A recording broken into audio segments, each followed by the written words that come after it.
Glória ao nome de Jesus. Eu queria lhe cumprimentar com a paz e com o amor que excede todo entendimento. Amém? Bora pra cima para mais um vídeo tacando fogo na seara dos filistas. Vamos crescer, vamos se desenvolver. Encerramento do nível 113.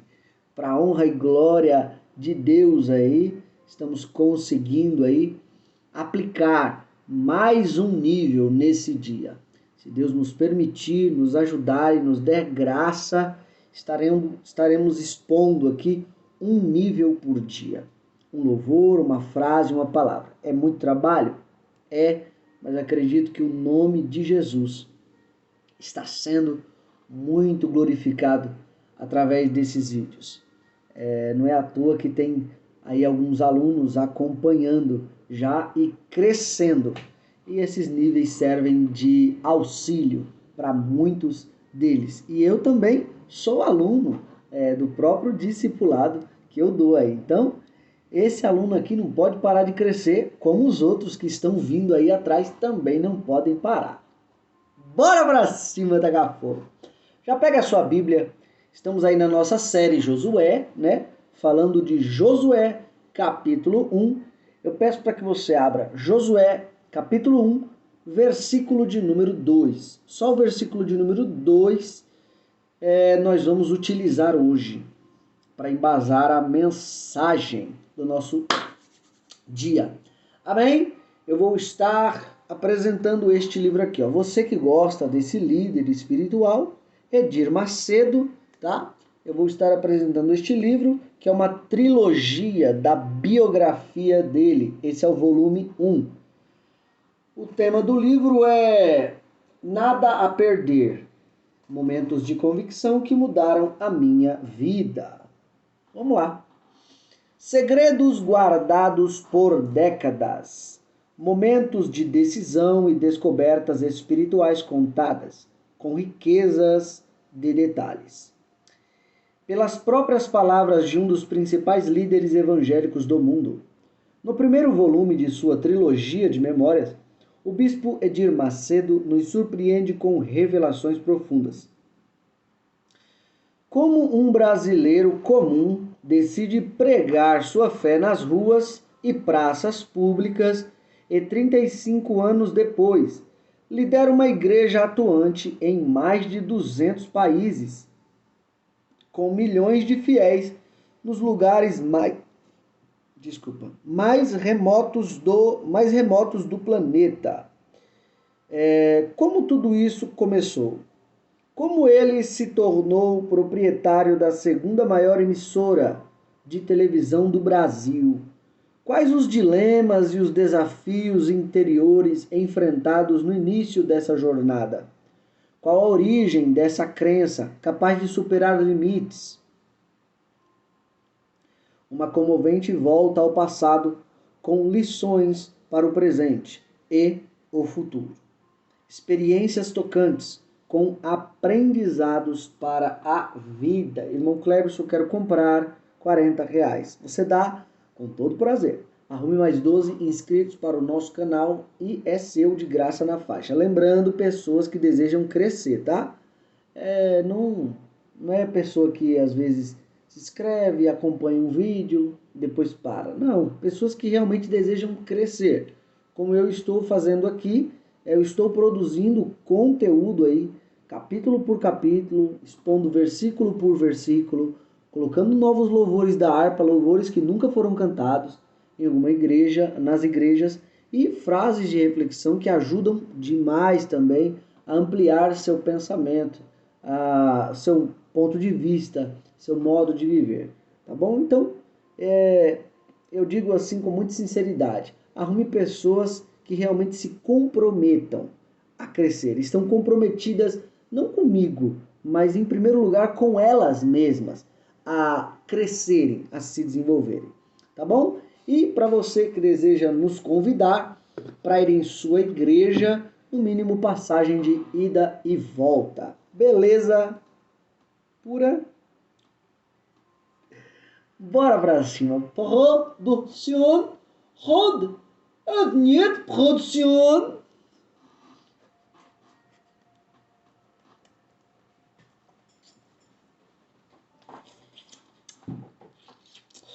desvia do inimigo, desvia das palavras negativas, desvia das pessoas mesquinhas, desvia daqueles que querem te derrubar, desvia dos invejosos, desvia das invejosas.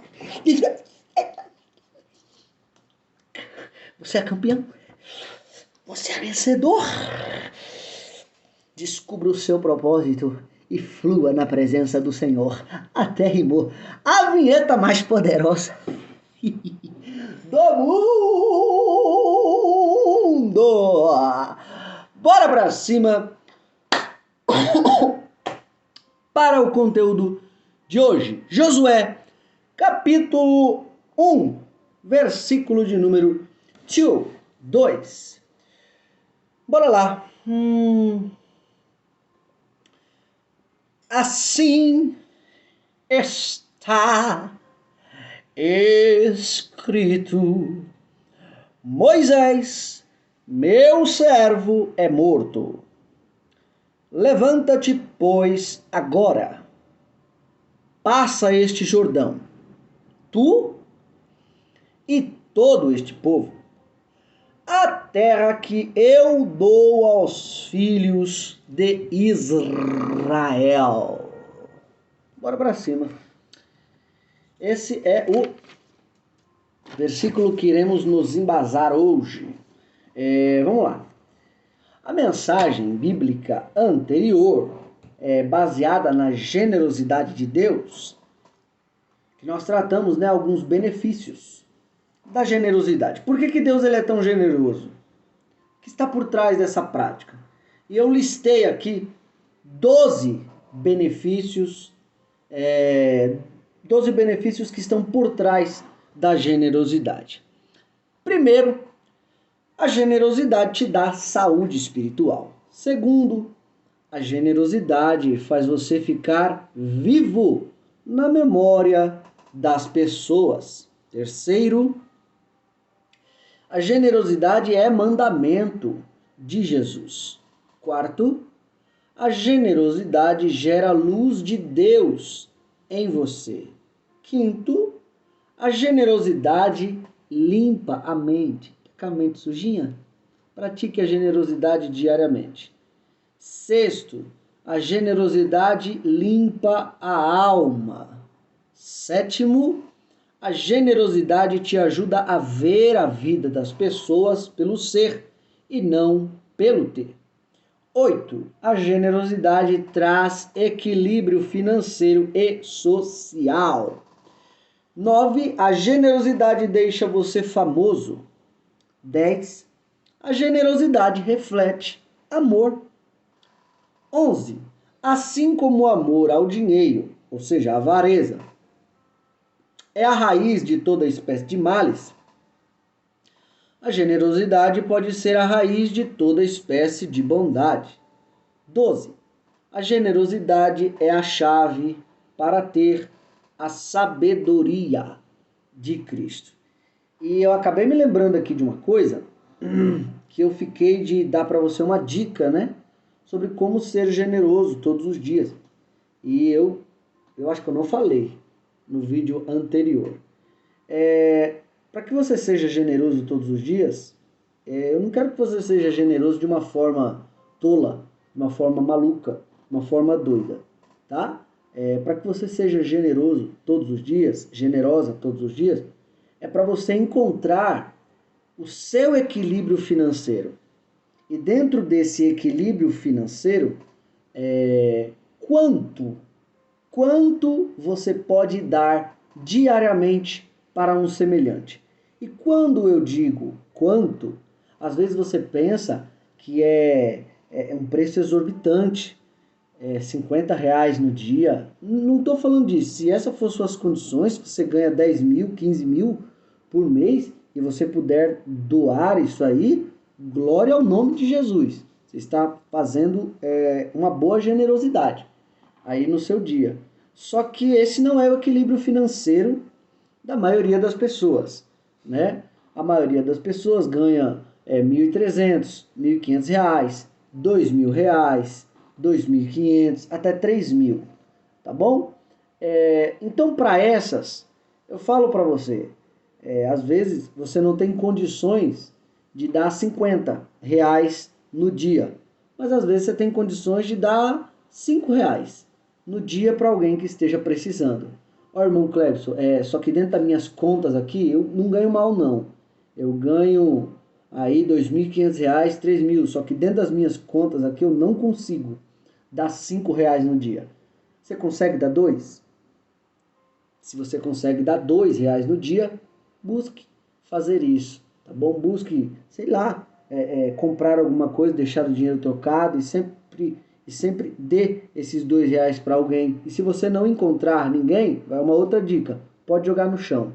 Jogue no chão, que parece até doido, mas jogue no chão. Deus, ele sempre direciona alguém que realmente esteja precisando, tá bom? Nada foge do controle de Deus. Ah, irmão Clebson, mas dentro das minhas contas, R$ 2 ainda R$ 2 por dia ainda é muito alto para mim. Eu não consigo. Vai dar um total aí de R$ 60 no mês, mas eu não consigo dar R$ 2 no dia. Você consegue dar um? Consegue dar R$ 1 no dia? Ó, irmão Clebson, eu não recebo aí. Lembre-se, essa dica que eu estou te dando é dentro do seu equilíbrio financeiro. Não é para você, de uma forma doida, de uma forma maluca, pegar a sua quantia, sair distribuindo.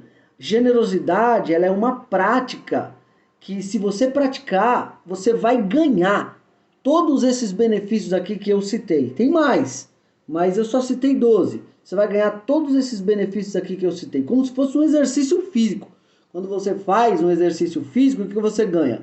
Mais disposição, musculatura, você fica mais forte. Esse é um exercício espiritual. Generosidade, ela é um exercício espiritual, tá bom? Ah, irmão Clebson, dentro do que eu ganho, R$ 1.200 aí, R$ 1.000, eu não consigo dar R$ 2 todo dia, eu não consigo dar R$ 1 todo dia. Meu querido, de novo, é dentro do seu equilíbrio financeiro. Tem moeda de 5 centavos, tem moeda de 10 centavos, tem moeda de 25 centavos, tem moeda de 50 centavos. Você falou que não pode dar R$ 1? Abri mais 4 possibilidades aí para você.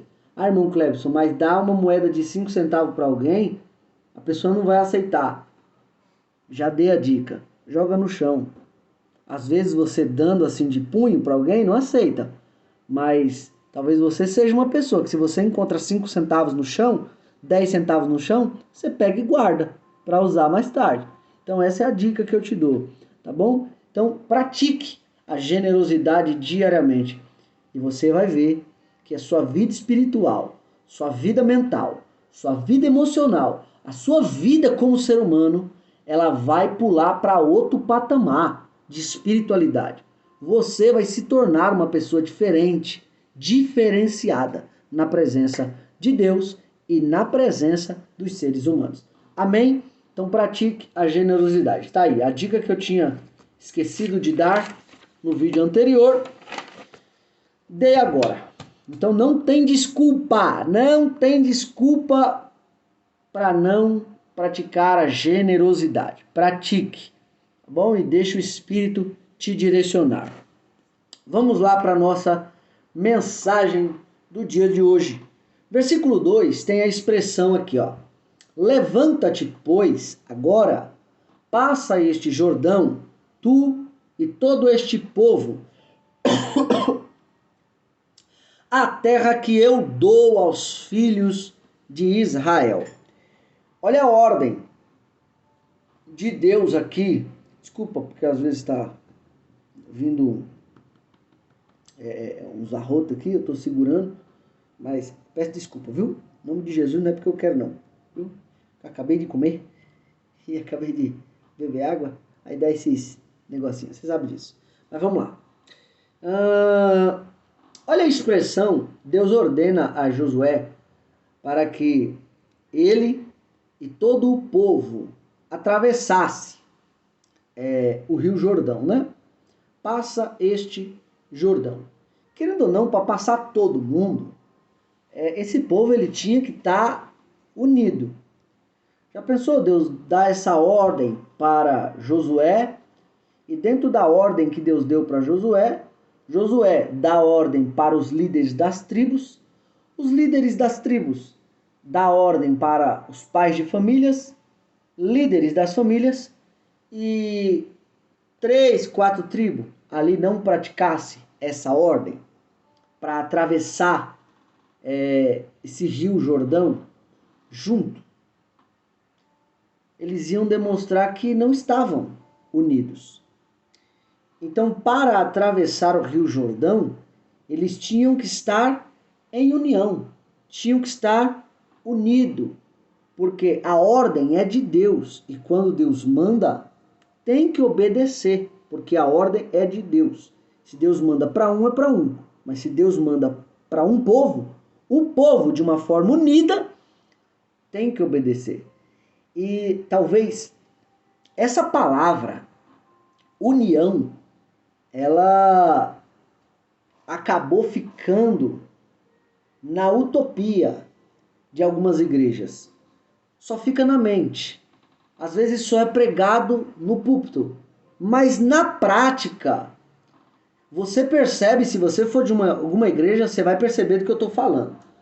Se você for de alguma igreja, você sabe que hoje está muito difícil o povo obedecer a Deus e a liderança de uma forma unida.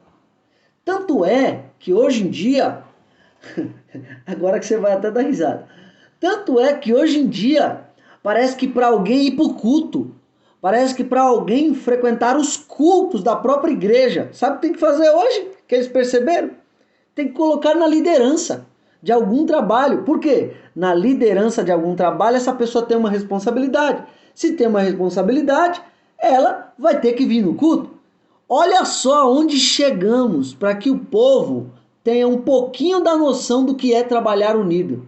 Parece que quando não se tem responsabilidade na igreja, automaticamente a responsabilidade de ser um cristão e frequentar o culto não é uma responsabilidade. Tá dando para entender? Hoje, infelizmente, está difícil demais para o povo colocar essa palavrinha, união, em prática. E você sabe que existe uma palavra mais profunda do que união, que é disso que eu vou falar aqui, da palavra união e da palavra unidade, tá bom? As duas se parecem demais, mas tem uma leve diferença que é muito profunda, tá bom? Vamos lá. Um dia eu vi um exemplo na internet, e também, se não me falha a memória, eu já vi um pastor setorial citando esse exemplo. Acredito que ele pegou desse site, esse exemplo aí. Eu vi esse exemplo e eu gostei muito. Para falar de união e para falar de unidade. Você já deve ter visto um saco de batata, correto? Um saco de batata, eles estão em união ali dentro. Enquanto o saco está ali, o formato do saco, está aquelas batatas ali dentro, todas juntas, estão em união. E união é um dos princípios básicos do Evangelho. Vou primeiro falar de união, depois de unidade, tá bom? União é um princípio básico do Evangelho. Dentro da união, você tem que cumprir um pacto. Você tem que obedecer a um mandamento. Quer ver? Jesus, ele falou um pouquinho sobre união e também falou sobre unidade. Olha o que ele falou sobre união. Mateus, capítulo 12, do 46 ao 50. Mateus, capítulo 12, do 46 ao 50. A epígrafe do texto, o tema do texto aqui, diz a família de Jesus. Olha o que Jesus diz sobre família dele, quem realmente é. A Bíblia é tão clara que às vezes nem precisa aplicar isso aqui. 46. E falando ele ainda à multidão, eis que estavam fora, sua mãe e seus irmãos, pretendendo falar-lhe. 47. E disse-lhe alguém: eis que estão ali fora tua mãe e teus irmãos, que querem falar-te. 48. Porém ele, respondendo, disse ao que lhe falara, olha só, quem é minha mãe?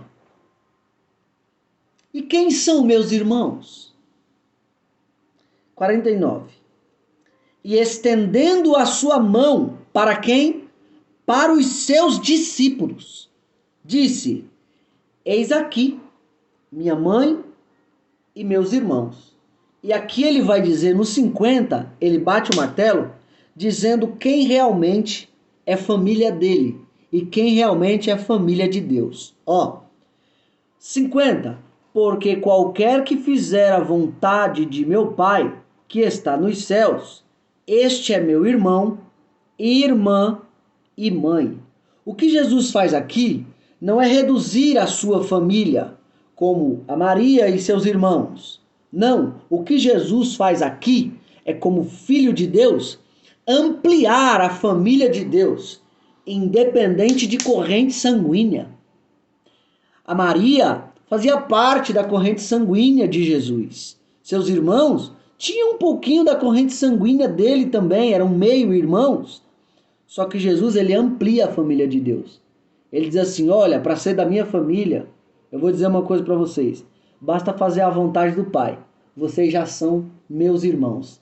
Vocês já são da minha família. Só que aqui no exemplo de união de Jesus, você percebe que ele manda aqui para cumprir a vontade do Pai, para fazer a vontade do Pai. E querendo ou não, vamos parar para pensar um pouco. Jesus, ele tinha seus discípulos. Você acha mesmo que todas as vezes, quando Jesus pedia para os discípulos dele fazerem algumas coisas, eles aceitavam de bate-pronto?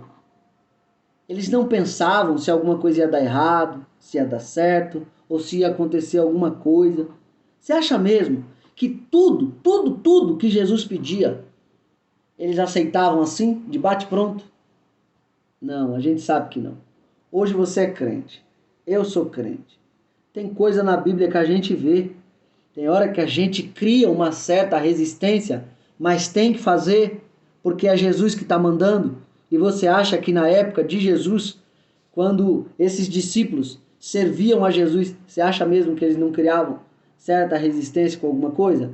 Criavam certa resistência, mas faziam, obedeciam. Mesmo às vezes dentro deles, pensando, será que isso aqui vai dar certo? Será que isso aqui vai dar certo? Faziam, obedeciam, cumpriam o mandamento, cumpriam o que Jesus está pedindo. Dentro da palavra união, é lindo porque, mesmo eles não querendo, eles praticavam. Não era toda hora que eles não queriam, tá? Me entendam bem, pelo amor de Deus. Não era toda hora que eles criavam resistência, mas tinha certas coisas que Jesus pedia que era alto nível demais, era um grande nível. E querendo ou não, se você não acompanhar essa espiritualidade, você não faz por não entender. Quer ver uma coisa? Teve um rapaz que ele poderia se tornar um dos maiores discípulos de Jesus, e eu não tenho dúvida disso. O jovem rico. Poderia. Jesus não pede para ele, não fala para ele, olha, distribua aos pobres todas as suas riquezas, vem e me segue. O jovem faz o que Jesus mandou? Faz o que Jesus pediu? Não. O texto diz que ele saiu entristecido. Então você percebe que na união, que esse é o início do relacionamento com Jesus, no início do relacionamento com Jesus, quando a gente é servo, Jesus vai nos pedir muitas coisas em que vai criar conflitos dentro de nós. Vai criar tanto conflito, que o nosso ser vai pedir para não fazer, porque entrou em conflito com a vontade de Deus. Mas porque a gente quer ir para o céu, a gente quer servir Jesus e quer manter a comunhão com Ele, a gente faz. Então, na união, é preciso cumprir um pacto, mesmo às vezes não querendo. E você sabe bem, como eu também sei, que tem muita gente que até começou a servir Jesus muito bem, mas quando Jesus começou a pedir para essa pessoa algumas coisas dela para melhorar o seu relacionamento com ela, ela não abandonou, ela não quis deixar. E hoje essa pessoa está desviada. Talvez você conheça uma pessoa dessa, como eu também conheço. Então, dentro da união, nesse início de relacionamento, cabe a palavra união. Você querendo se unir com Jesus e Jesus querendo se unir com você. E nessa união, você vai ter que cumprir um pacto. E nessa de cumprir um pacto, cumprir a palavra, cumprir os mandamentos, cumprir os preceitos de Jesus e de Deus, vai ter certas coisas que Jesus vai pedir para você que vai criar um conflito com você mesmo. Mas você sabe que se você quiser manter um relacionamento com Jesus, você tem que cumprir o que ele está mandando, mesmo não querendo fazer. Tá bom? Então, a união, ela acaba cumprindo esse requisito. Por que eu digo que ela ainda acaba cumprindo? Porque na união, muitas coisas podem ser desfeitas. Muitas coisas podem ser desfeitas. Não é à toa que um casamento era...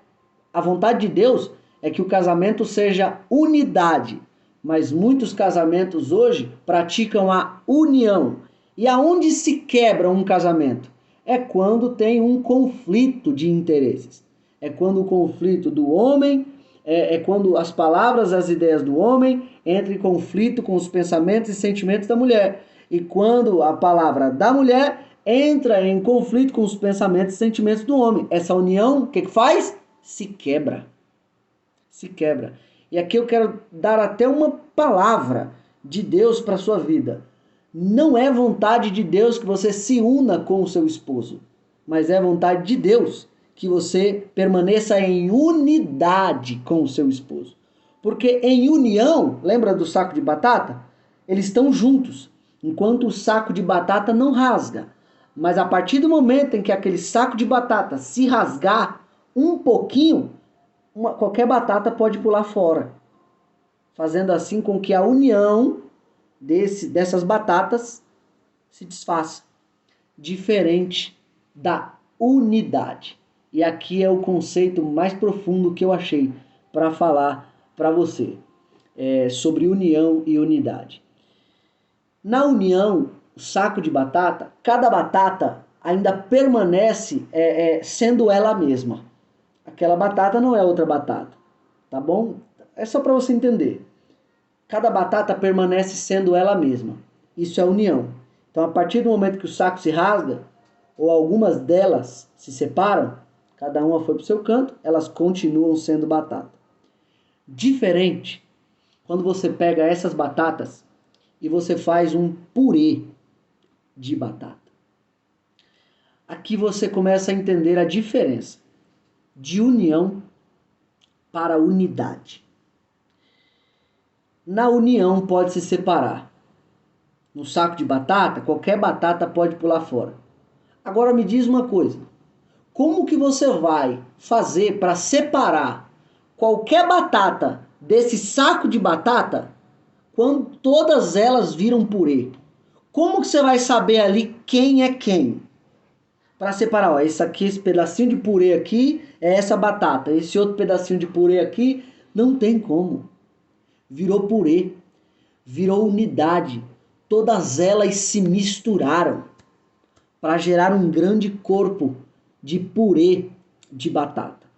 Como eu falei, no relacionamento com Jesus, você pode começar na união, mas você tem que terminar na unidade. Isso aqui é muito lindo e muito forte. Você pode começar na união. Jesus falando para você obedecer isso, obedecer aquilo, obedecer um monte de coisa, criar conflitos dentro de você, e você mesmo não querendo tem que fazer, porque você às vezes não entende a vontade de Jesus, mas você tem que fazer porque Ele é mestre, Ele é Senhor e Ele é Deus, Ele entende do que Ele está falando, mas você tem que fazer. Você pode começar com união, mas você tem que terminar na unidade. Como assim, irmão Cleves? Jesus também falou de unidade? Falou de unidade. Peço para que você me acompanhe. João, capítulo 17, versículo 20 e 21. Olha o que Jesus falou sobre unidade. Lembrando que na união ainda tem a possibilidade de se desvincular. Na unidade não tem como se desvincular mais. Não tem como fazer com que o purê de batata volte a ser batata. Não.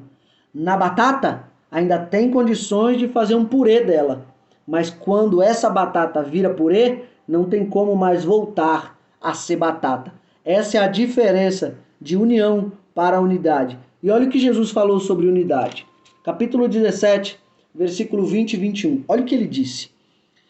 Eu não rogo somente por estes, mas também por aqueles que pela sua palavra hão de crer em mim. 21.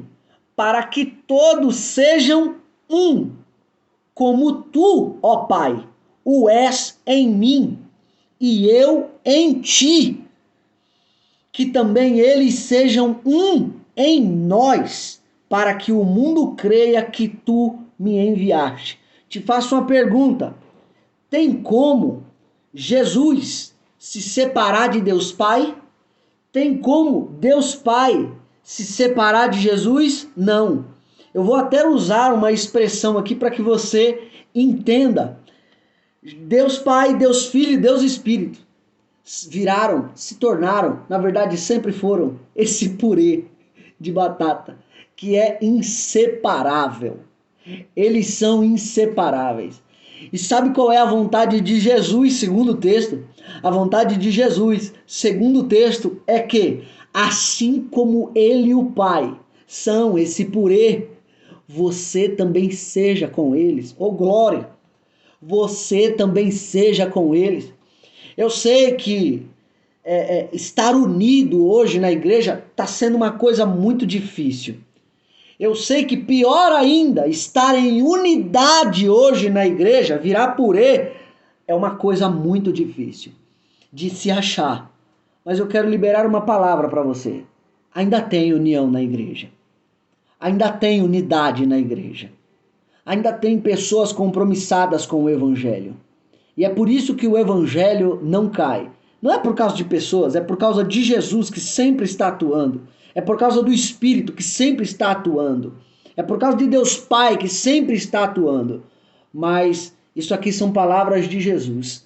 Jesus, há 2000 anos atrás, ele falou: Pai, que do mesmo jeito que eu e o Senhor se tornamos esse purê, a gente é esse purê inseparável, que eles também sejam um purê como a gente, que eles também sejam esse purê de batata como nós, inseparáveis, em que pode vir luta, pode vir prova, pode vir o que for, eles não vão se separar de nós, eles vão continuar juntinhos conosco. E é o próprio Jesus que fala: eu vou estar com vocês todos os dias, morando dentro de vocês, de uma forma inseparável. Mas para isso, vocês têm que chegar com a mentalidade de união.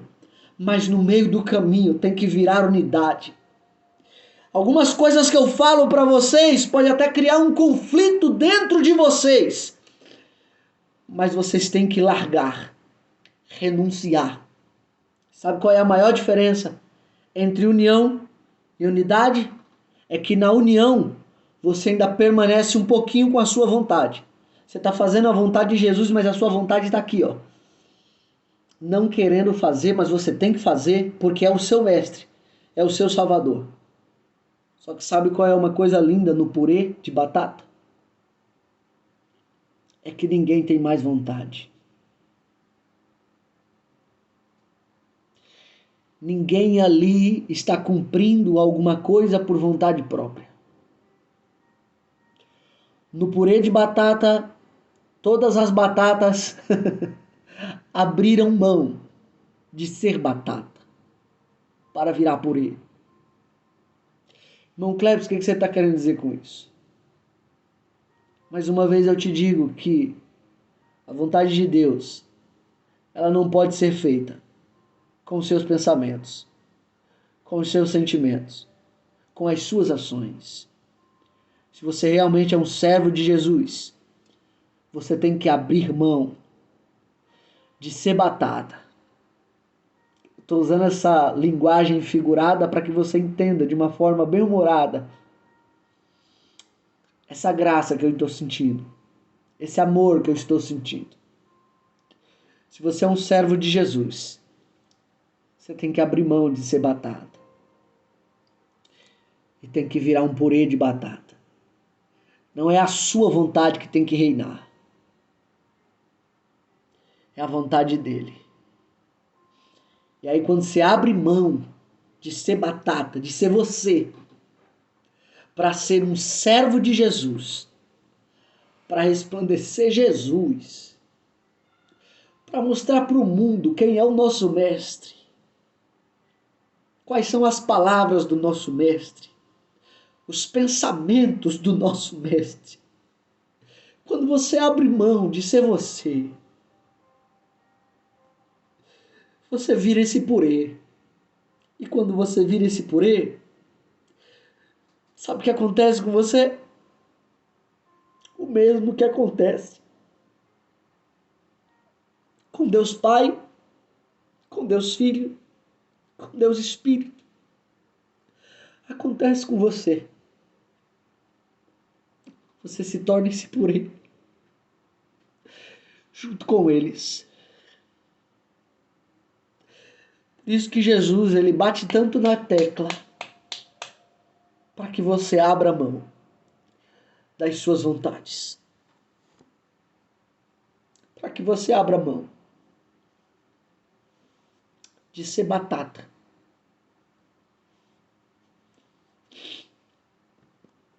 E seja esse purê. Porque ele quer um relacionamento íntimo com você. Você sabe por que Deus ele diz que casamento é uma carne só? Porque o homem e a mulher fazem tanto a vontade de Deus, ao ponto deles dois não serem mais duas batatas, mas se tornarem um purê. Infelizmente, o termo uma carne só, muitos só pensam que o casal se torna uma carne só quando estão praticando o ato sexual. Só que tem um outro sentido de virar uma carne só. Virar uma carne só é quando os dois trabalham de uma forma tão unida, mas tão unida na vontade de Deus, que se tornam essa carne só. Um propósito apenas na presença de Deus. Casamento é uma carne, mas relacionamento é duas pessoas. É por isso que você, seu esposo, sua esposa, vocês têm que alinhar o seu propósito de vida em Deus. Porque enquanto o propósito do homem com Deus for um, o propósito da mulher sem Deus for outro, ou vice-versa, vocês sempre vão ser batata e nunca vão se tornar uma carne só, um purê de batata, como Deus quer para você e como Deus quer para o seu casamento. Acredito que você entendeu um pouco da ideia de união e unidade. Você pode até começar com união. E como eu disse, para ser família de Jesus, e dentro de uma família tem muitos problemas, conflito de ideias.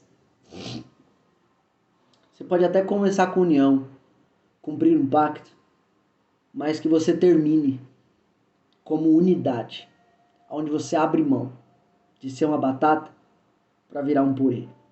Vamos continuar. No versículo 2, eu aqui até saí do texto aqui de Josué.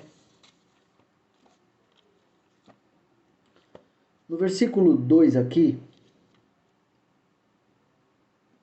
tem a expressão Deus ordenando para Josué: passa este Jordão.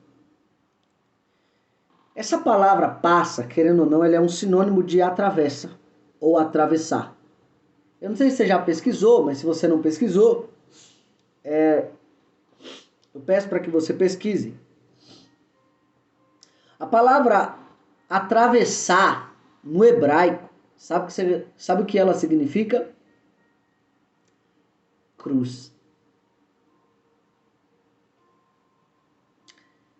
Quando Deus fala para Josué, atravessa Josué, você e este povo. Atravessa para onde? Para a terra prometida. E não tem como alcançar a terra prometida se não atravessar. Acredito que você já entendeu, né? Não tem como alcançar a terra prometida sem cruz. Não tem como alcançar céu sem cruz. Esse negócio de querer viver um evangelho onde você não renuncia a nada, onde você não abre mão de nada, onde você só quer cumprir suas vontades, só quer fazer o que quer, não é o evangelho de Cristo. E aqui, para encerrar, eu vou apenas citar, porque eu já falei sobre isso aqui no nosso canal, mas como eu acabei aprendendo aqui que a palavra atravessar significa cruz, eu tenho que ler esse texto. Mateus 16, do 24 ao 25. Está escrito assim: Então disse Jesus aos seus discípulos. Isso aqui é muito interessante. Então disse Jesus aos seus discípulos, quem já estava seguindo ele, quem já estava do lado dele. É por isso que você pode começar com união, mas você tem que terminar em unidade, porque senão você fica para trás. Se alguém quiser vir após mim, renuncie-se a si mesmo, tome sobre si a sua cruz e siga-me. 25. Porque aquele que quiser salvar a sua vida, se tornará um purê, perdê-la-á. E quem perder a sua vida, por amor de mim, achá-la-á. Porque aquele que quiser salvar a sua vida, perdê-la-á. A pessoa quer salvar a própria vida, cumprir seus próprios requisitos. Eu até coloquei a palavra purê aqui, no lugar errado, mas vamos de novo. Porque aquele que quiser salvar a sua vida, cumprir as suas vontades, cumprir o seu querer, você que está querendo muito fazer só a sua vontade, o seu querer, o seu jeito de ser, olha o que Jesus diz para você, você vai perder sua vida. Você não vai ser salvo. Agora, a quem perder a sua vida por amor de mim, aquele que abrir mão da sua vida, aquele que quiser deixar de ser batata para se tornar um purê, vai achar a sua vida. Vai ter a vida eterna. E aqui, só alguns pontos dentro da cruz, e eu encerro, porque como disse, a palavra está lá em Josué, a palavra atravessar ou passar, ela significa cruz. E não tem como alcançar a terra prometida sem a cruz. Não tem como alcançar a terra prometida sem atravessar. Eu vou apenas falar aqui algumas expressões de Jesus. Primeiro, ele diz aqui em Mateus 24, 16, 24. Se alguém quiser vir após mim. Duas vertentes tem esse se alguém quiser. Primeiro, se você quiser me seguir, Jesus não está te forçando a nada. Já começa por aí, tá? Essa é a primeira interpretação do se alguém quiser. Primeiro, se alguém quiser, se você quiser, eu não estou te forçando a nada. É se você quiser. Já começa por aí. Então, com Jesus não tem esse negócio de ficar direto aí no seu pé. Vem, me segue, me serve. Você é tão fofinho pra mim. Você é tão fofinha pra mim. Oh, meu Deus, tão doido. Com Jesus não tem isso não. Se você quiser me seguir, eu não estou te forçando a nada. Então não entenda a vida com Jesus como uma forma forçada. Você tem que vir para Jesus porque você está sendo forçado. é se quiser. Segunda vertente do se quiser, vou fazer com essa mão. Segunda vertente do se quiser, eu não estou te forçando a nada. Mas se vir para o meu evangelho, se aceitar o chamado, tem que fazer valer a pena. É por isso que um cristão, ele não pode viver na estagnação espiritual. Ele tem que viver crescendo, se desenvolvendo, aprendendo coisas novas, se relacionando com Jesus todos os dias. Todos os dias. Primeiro, Jesus não te força. Mas se você aceitou, queridão, se você aceitou, queridona, faça valer a pena. Você não está servindo qualquer mestre. Você não está adorando qualquer Deus. Você está adorando o Deus dos deuses, o mestre dos mestres. Então mostre para o mundo o mestre que você está servindo. Mostre para o mundo o Deus que você está adorando, que não é qualquer um. Se veio, faz valer a pena. Amém? Segunda expressão, Jesus fala, renuncie-se a si mesmo. E eu mostro de novo, tá bom? Ó, é esse dicionário aqui, ó. Esse dicionário aqui. Depois, se você quiser, pode comprar ele. Veja o significado da palavra abnegação aqui. Renúncia. Abnegação. Veja o significado dentro deste dicionário. Quando Jesus ele fala para você renunciar a si mesmo, ele não está chamando você para uma perca de si. Muito pelo contrário. Jesus está te chamando a um reencontro com a humanidade que você perdeu no Éden. Isso é profundo demais. Não é à toa que o apóstolo Paulo chama Jesus de segundo Adão. Não é à toa que o apóstolo Paulo, ele diz que por intermédio de um homem o pecado entrou no mundo, mas também por intermédio de um homem o mundo foi justificado do seu pecado. Quem é esse segundo Adão? É esse mesmo Senhor, esse mesmo mestre que está falando aqui. Renuncia. Eu não estou falando para você me seguir e ter uma perca de si. Não, é que você não sabe, mas deixa eu te falar. Você perdeu a sua verdadeira humanidade lá no Éden. E sabe como você vai recuperar essa humanidade? Olhando para mim, me servindo, me seguindo e me adorando. Na intensidade e na medida que você me adora e me segue, eu devolvo a humanidade que você perdeu através da sua renúncia. Eu falei que só ia citar, né? Só estou citando. Renuncie-se a si mesmo. Não é uma perca de si. É um encontro. Encontro com a humanidade que você mesmo perdeu no Éden. Terceira expressão do texto. Tome sobre si a sua cruz. Depois do pecado, o que mais tem em você é problema. Depois do pecado, o que mais tem em você é defeito. Depois do pecado, o que mais tem em você é pecado. Você sabe por quê? Que Jesus, quando ele te chama, ele não fala, ó, venha após mim, renuncie-se a si mesmo e tome a cruz do outro. Sabe por que não? Sabe por que ele diz tome a sua cruz? Porque ele quer que você, olhando para ele, trabalhe nos seus defeitos. Ele quer que você, olhando para ele, trabalhe nos seus pecados. Ele quer que você, olhando para ele, trabalhe nas suas iniquidades, no seu jeito errado de ser. É por isso que ele diz, é para renunciar à sua vontade e ao mesmo tempo trabalhar nos seus defeitos, trabalhar nos seus pecados, trabalhar nos seus erros. E quarto, a expressão cruz. Se você não sabe disso, eu vou falar. Eram colocados na cruz os piores malfeitores da sociedade. Pedófilo, perturbador da comunidade, ladrão, não é à toa que Jesus morreu com ladrão.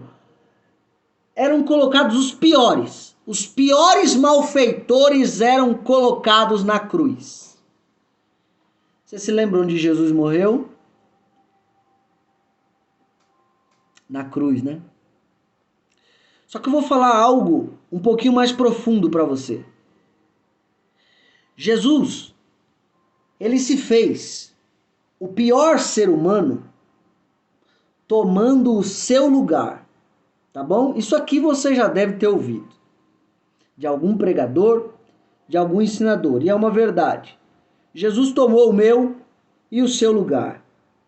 Ele tomou o lugar do pior malfeitor da sociedade, mesmo sendo o melhor da sociedade, ele tomou o lugar do pior.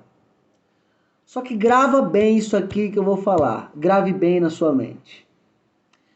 Do mesmo jeito que os piores malfeitores da sociedade eram colocados na cruz, Jesus, quando estava aqui, ele pediu para todos os seus discípulos carregarem a sua cruz. Sabe para quê?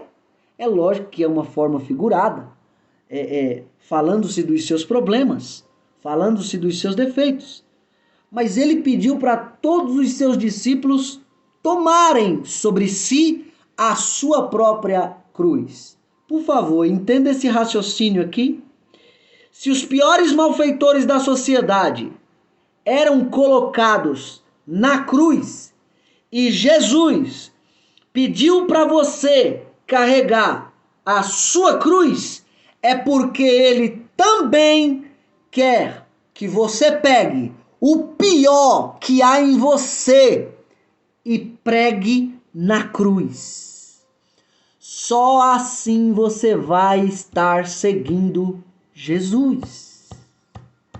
É por isso que a mensagem da cruz, ela nos esmaga.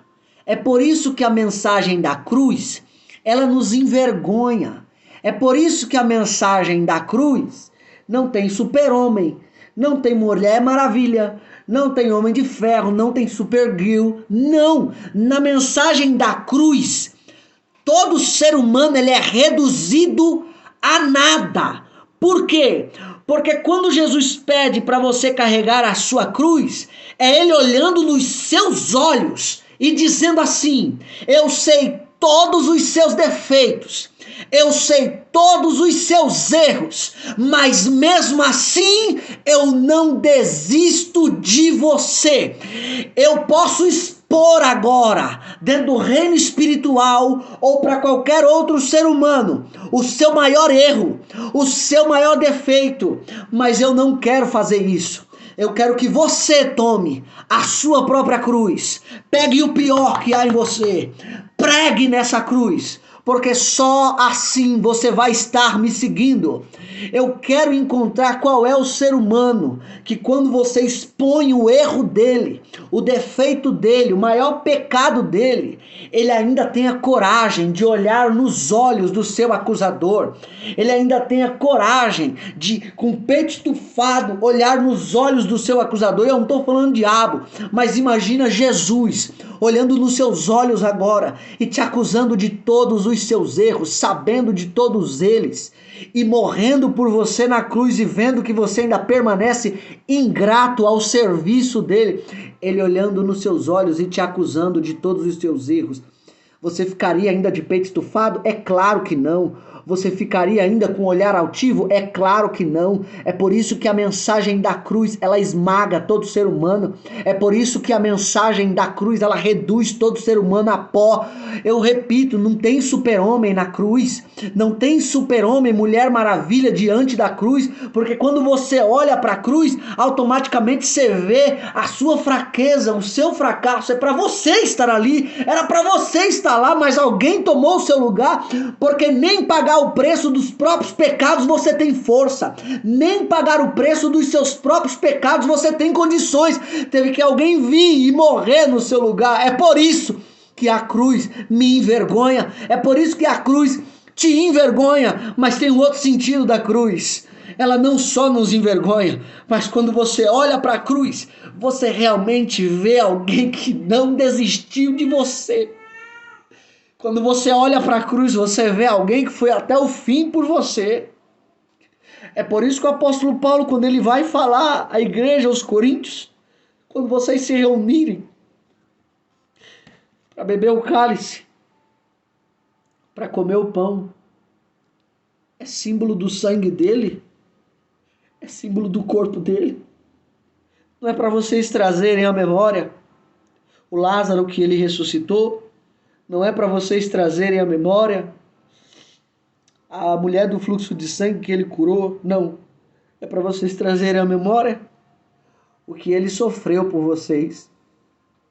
A cruz nos envergonha, mas ao mesmo tempo nos enche de amor por esse Cristo, por esse Jesus, que não desistiu nem de mim e nem de você. E por isso eu digo hoje para você, meu irmão, minha irmã,